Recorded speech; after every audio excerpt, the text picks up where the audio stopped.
And what's the FCDO been up to? What, you mean more than normal? Yeah. And I love how they're prescribing someone as neo-Nazis while supporting neo-Nazis in Ukraine, but that's another subject altogether. Well, no, I think my curiosity was piqued by this unnamed British NGO that was basically helping, I'm quite sure at the behest of the UK Foreign Office, helping groom Jolani to be legitimate political opposition. So while I was searching for who this NGO might be, and of course we're probably going to be trying to raise an FOI on that subject, or at least contact the UK Foreign Office, I discovered this document, the UK Syria Development Partnership Summary, July 2023. And of course, this was published under the 22 to 24 Sunak Conservative government. But two items in that document, again, rose up and sort of presented themselves to me. First of all, is this novel idea of building local resilience in Syria, having basically destabilized, destroyed, and devastated Syria since 2011 on purpose. So allegedly, the program objective to address economic stress drivers of violence alongside social norms, et cetera, you can freeze frame it and read, I would say, the nonsense therein. But what's interesting is the program partners, the Food and Agricultural Organization, and undisclosed NGO partners. How often do we see that?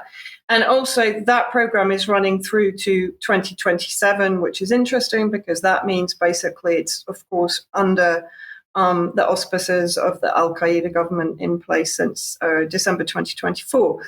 Then I came across this program, which is Syria Independent Monitoring 2.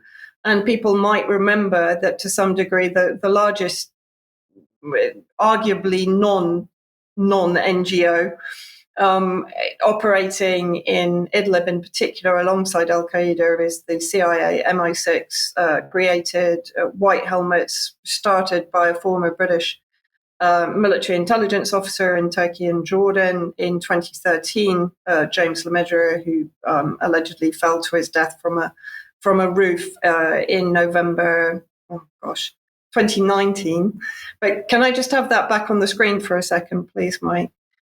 So here we have to provide independent third-party monitoring of FCDO-funded projects in Syria, which of course include the White Helmets, and to verify results reported by implementing partners. So the program partners are Cowater and Landell Mills. The program date was the 16th of April 2020 to 15th of July 2023. Budget 16 to 18 million. And as you and I, Mike, were discussing, where are these reports? Now, these reports are mentioned on the Cowater website. So this is the Syria Independent Monitoring.